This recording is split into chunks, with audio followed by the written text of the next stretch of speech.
So that soup James is having and some other stuff. We're going to talk about performance and these other videos right here. So it's not a very good stack. I'm going to tell you that right away. We did not. Performance is about average and it's top of the stack. And that was average for me. Performance drove Pauline to do a lot of work. Yeah. I went and did other things. She watched about 5.5 seconds of it. So anyway, when was this? Yeah, it's funny. I've had this coat in the closet for a very long time. I don't remember when I got it, and James says you can tell that it's not a real fur coat. It says pile 100% acrylic. So anyway, and I had this skirt in the closet too, and I don't know where it used to have a jacket, like a suit jacket that went with it. It was not in the closet, so don't know where it is, but this is my outfit for today, and I'm happy enough with it,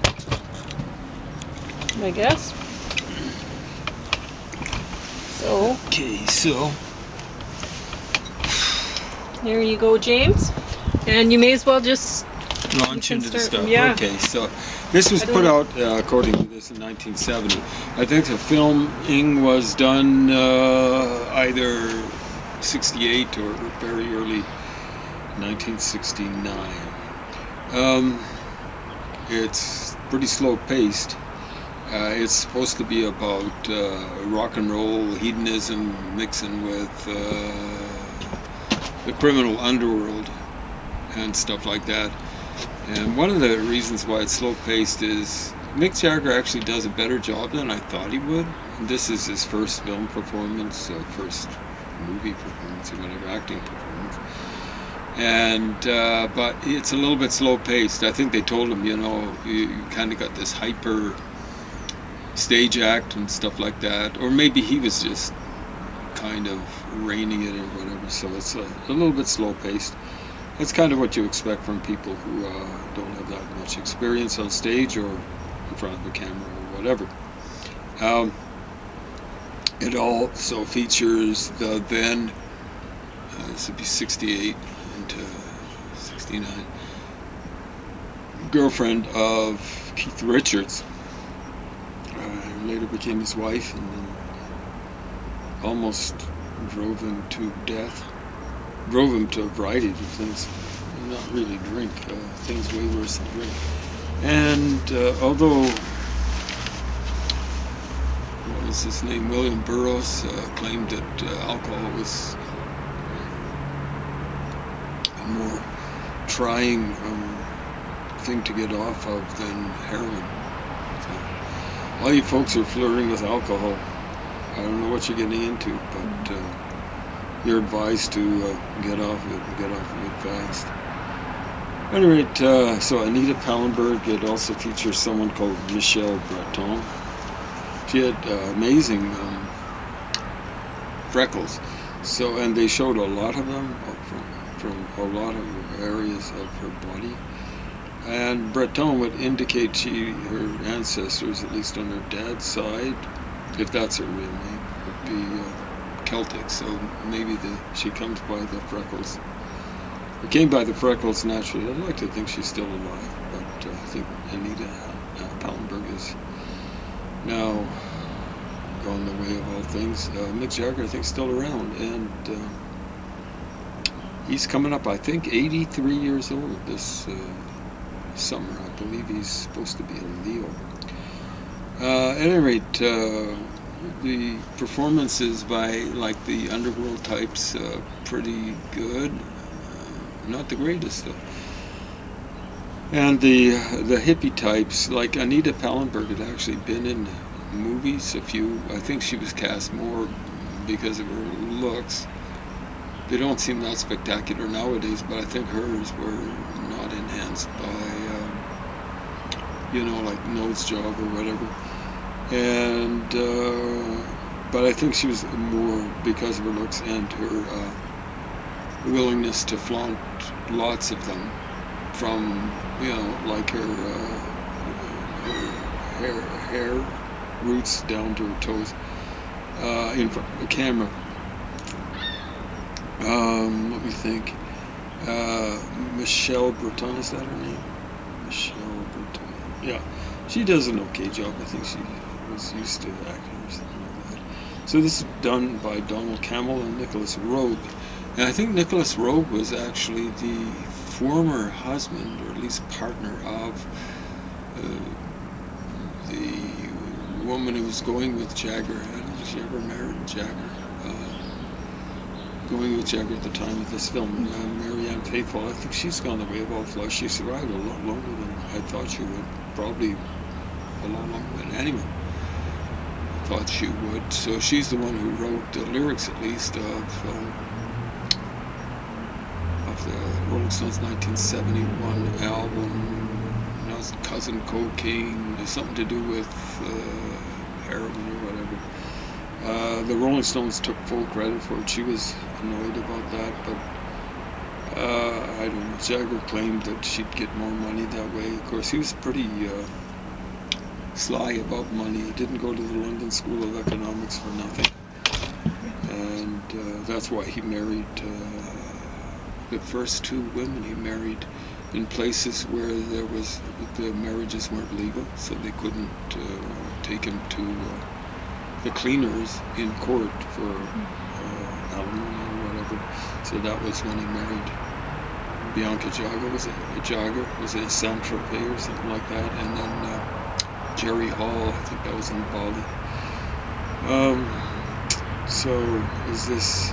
Yeah. So I kind of like the music. Is done by a guy called Jack Nietzsche, and Jack.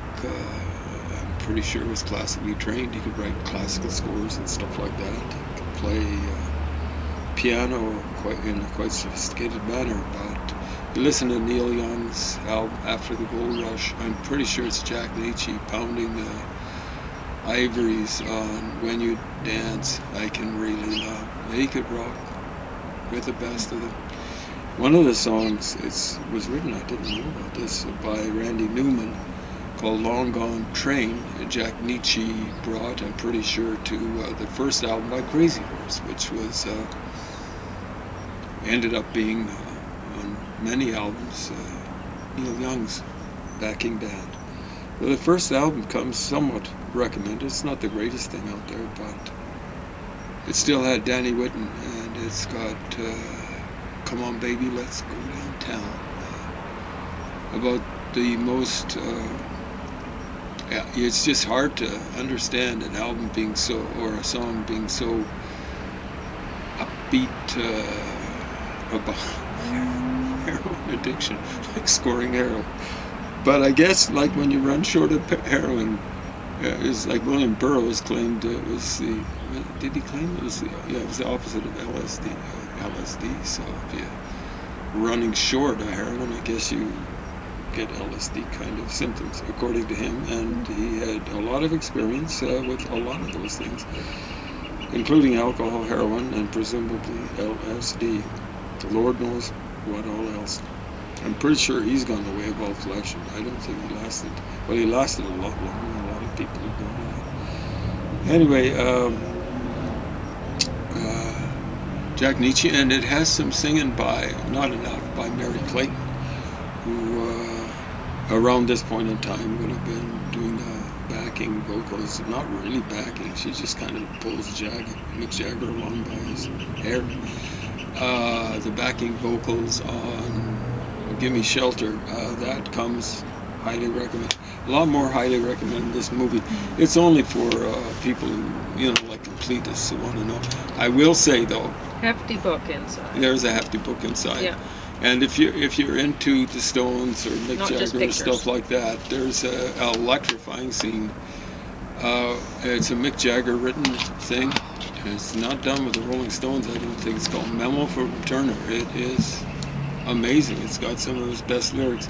The first verses are much better. The last verse, it's kind of like he ran out of inspiration, a little bit like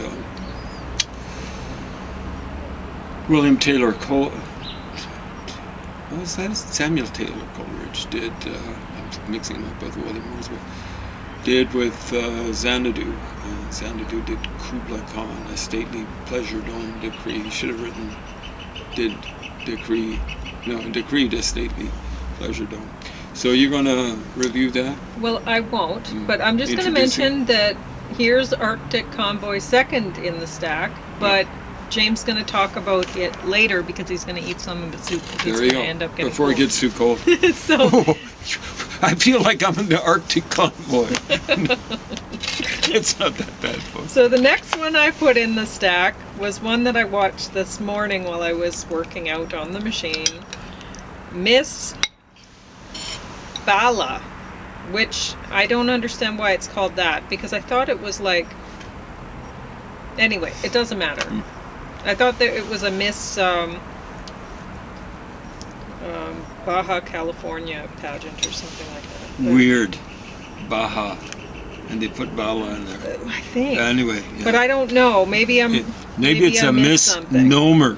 So, anyway, she's lovely. And you watch this lovely woman doing all sorts of stunts.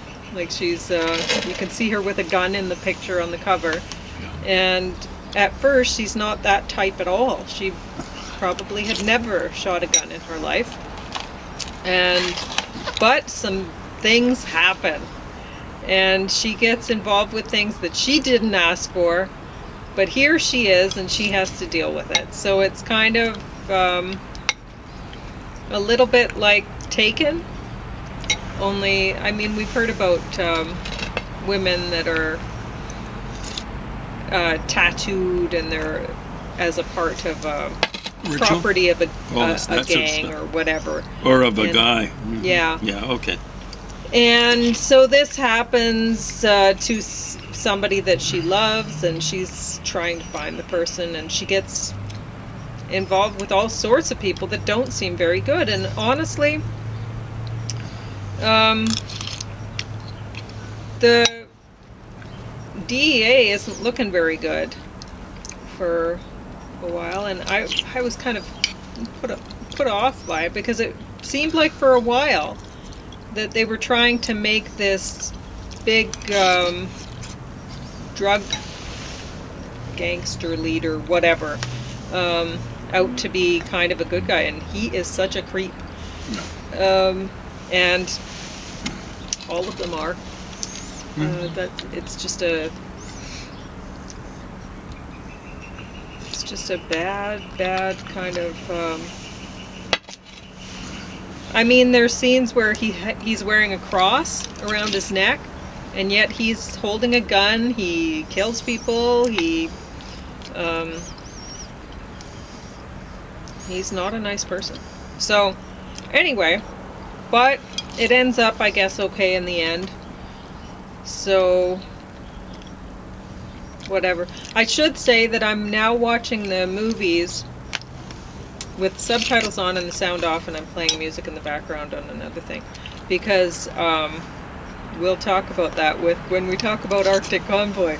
So we bought this little flat screen TV, first one we've ever had, and it looks like we're going back to the Barbie TV. Maybe, because we got this flat screen TV, and you know, I was at the MCC, and I know that I shouldn't get electronics from the MCC. I've learned this lesson many a time in the past. But here it was, this TV was on sale. We brought the Blu-ray home from the lending library at the Lethbridge Public Library, the Library of Things. And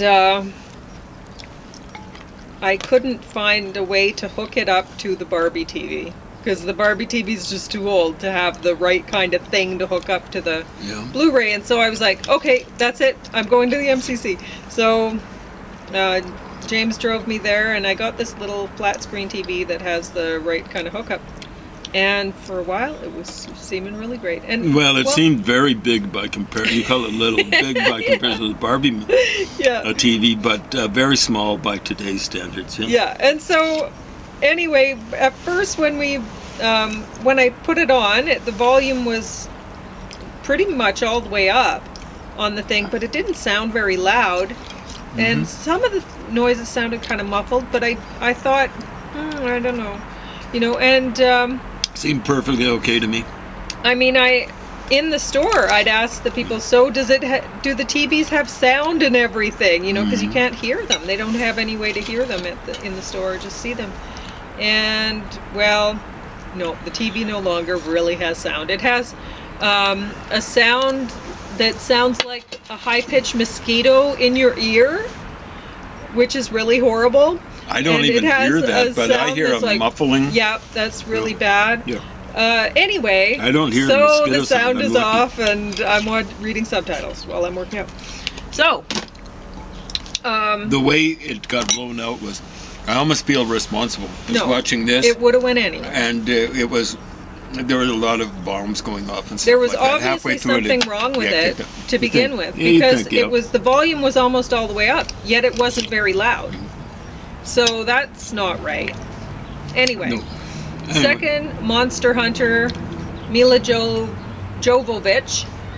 It's a video game come to life, it says on the cover, and it plays like a video game. But Mila Jovovich, maybe she's kind of typecast into these video game heroine roles, but she does it really well. And she looks kind of tough. Eh? Yeah, but hot at the same time. So, honestly, I mean, she's running around dressed like a army lady. Oh, yeah. And this one is running around dressed in high heels, and she's wearing this dress here, but she's dressed in tiny little short skirt for a while, and doing like both legs crawling down the wall thing to get out of a building and whatever. So, still, I had a feeling that I'd watched the beginning of this before and then fallen asleep, because I saw the end and I was like, oh, I've never seen this before, right? From about the middle. And sometimes when I don't like a movie that much and I fall asleep during it, I'm like, oh, well, good enough. There we go. Anyway, bottom of the stack, Bob Marley, One Love. This was bad. Folks. Oh, God. So, if James wants to talk about it, he can, because honestly, all I have to say is this was bad. And everything's bad about it. Yeah, everything. If you don't know about about Bob Marley, the story of Bob Marley, when they're flashing back and stuff, you're like, okay, what does this have to do with the movie? Back and forth. Yeah, I was having a little bit of trouble following it. So there you go. James going to talk about that stuff. Okay, Bob Marley. Yeah. Okay, 5 stars. Triumphant, electrifying masterpiece. Rolling Stone magazine, when they put out album reviews, like a review of their album reviews, they used to have like a 5-star basis. And there was something worse than 1 star, and it was like just a square, a black square. So they were saying it was just square. To use old beatnik parlance.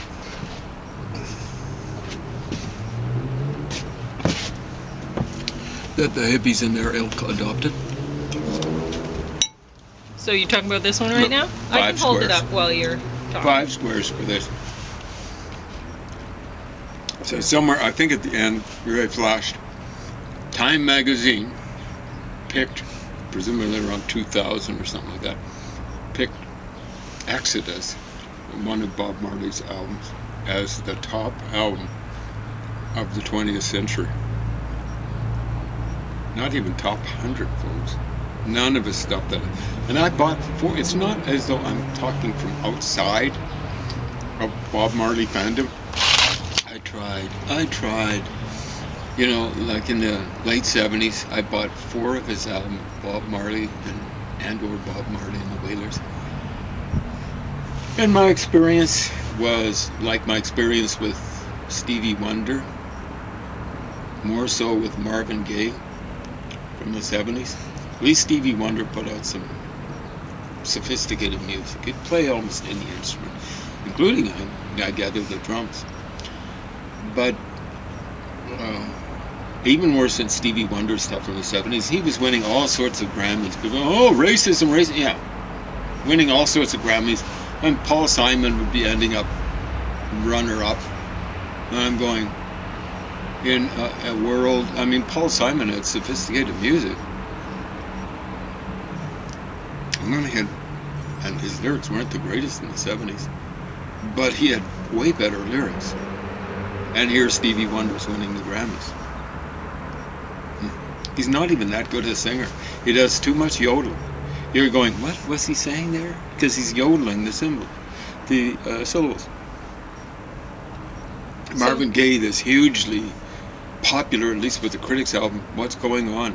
I got hold of it. I played it. Oh man, it's got to be good. You know, like black music. It's so awesome. And I go, I think it came out 71, maybe 70. We'll say 71. I got it almost right away. And I was 17 years old. And I'm going, I could write I do write better stuff than this. I write stuff that's as bad, but I'd never put it out. I knew it was bad. So I'm going to say with the Arctic Convoy, when the sound went on the TV, and I came home from the library and I asked James, well, you want to put this on? I put this on with just the subtitles up, and I was reading the subtitles and I'm like, well, we would have needed the subtitles for this anyway. Of course. So that's for the dialogue. And one of the wonderful things about having the subtitles is those lyrics are they're slapping you right in the face. Dumb. With 2 M's and 2 B's at the end. Dumb. Oh, it's in a different dialect or something like that. Dumb. You could, using that dialect, you could, I suppose, write something like philosophy, but no one's done it. You'd have to import all sorts of words from all sorts of other languages. Dumb. Dumb. And don't go playing the race card with me. I'm part African American, descended from a slave. A former slave. What was the name? Easton. So don't go playing that. This stuff is just dumb. You know, like there were all sorts of rock critics doing a tap dance. You know, like tap dance in front of a whole firing squad with machine guns firing at their feet. You know, like this Rastafari. That's what they say. Rastafarian is usually the way it's probably mispronounced. All this stuff, man, it's really revolutionary. And what is it? They're kind of worshiping Haile Selassie. They're calling him the Lion of Judah, appropriating Jewish stuff. It's one thing, you know, like if you've been raised, you know, like hit with Jewish messianism or something, or a Christian missionary activity and stuff like that, to adopt this. But when you're going the Lion of Judah and you're wearing the Star of David and stuff like that, I don't know. You know, it's one thing if you kind of do it as, you know, like an ingredient in food or something like that. You take curry or kari or whatever. I think in the original transcription from East Indian stuff or South Asian stuff would be C-A-R-I. You'd say it curry, but we spell it differently. How much time? 5? 5 minutes. So all this sort of garbage. So, you know, you listen to some of his stuff and it keeps on talking about Buffalo Soldier. It's not on this one. And he's having peace concerts. He ends up when Zimbabwe gets its freedom and its independence. Independence means you don't have your hand out asking for alms. And freedom means you actually have regular democratic elections. Yeah. So this is for Robert Mugabe, one of the world's most scabby terrorists and stuff like that. I was disappointed to see that he seemed so. Maybe it's just the actor. Maybe it wasn't Bob Marley, but his nose was up in the air all the time. He seemed really arrogant. Just sitting there. And he was aggressive. I mean, when people Yeah. are Doing smoking peace pot concerts. all the time, Yeah. they're not aggressive. And So how aggressive would he have been if he wasn't doing pot all the time? it shows him kicking. You know, it's one thing pounding someone, but when Kicking you start, someone when your he's feet down. are incredibly more powerful. Yeah. He starts pounding on a guy who, according to his own account, the guy's account, had taken 6 bullets when someone tried to assassinate Bob Marley. There he is, pounding him at first, and then kicking him. Horrible. Yeah. Horrible person. So I can't see there was how a even confrontation a family with like a this. woman where he's not quite, like he's kind of restraining. She wants to leave him or stuff like that. That's unacceptable, guys. Beautiful scenery of Jamaica, though. I know. Yeah, looks great. Yeah, so what did he know? She kept on showing him reading. Was the book about Haile Selassie? I think so. I don't think the page changed. You know, at least he had it right side up. I gotta Yeah. say that. But So do you want to talk about the Arctic Convoy today? you know, like people don't talk like this, Jamaican patois or pidgin or whatever, if they've actually read a book. They might have an accent, but their vocabulary and their grammar is different. It's understandable, folks. Okay, now, the Arctic Convoy, it's based on real events. I don't think the actual biographical material will be the same. But it's about a particular convoy. In 1941. But Yeah. when was it made? I think it's, did they say 41? Yeah, 41, there we go. Oh, it's pretty new, 2024. Yeah, it's Okay. quite recent. It's put out, I think, in Norway, and it's about a Norwegian. They say 30,000 Norwegians were used in convoys to bring arms and various sorts of other things to Russia during World War II, and 4,000 of them died, and all the rest of them would have been going through terror because they were prey to Axis, German bombing raids, fighter raids, submarine raids, and just there'd be ships going after them too. So 4,000 of them died. That's just Norwegians. And these guys, according to this account, most of them survive and stuff like that. But it's a really harrowing sort of thing. And James says this is what blew out the speakers. When it was halfway through the movie, there were a whole bunch of bombing. all of The a sudden, speakers went and the TV all of a sudden, it went quiet. Just a bunch of buzzing and stuff like that. Are we Yeah. almost out of time? You have a minute. A minute. So, if you like this kind of thing, it's a lot better than the crummy, non-documentary, adventure war type of films, because it's about real life experience and stuff like that. So it was second in And the stack. they actually have this guy. He's a Swedish gunner, and the Swedes. He says, like.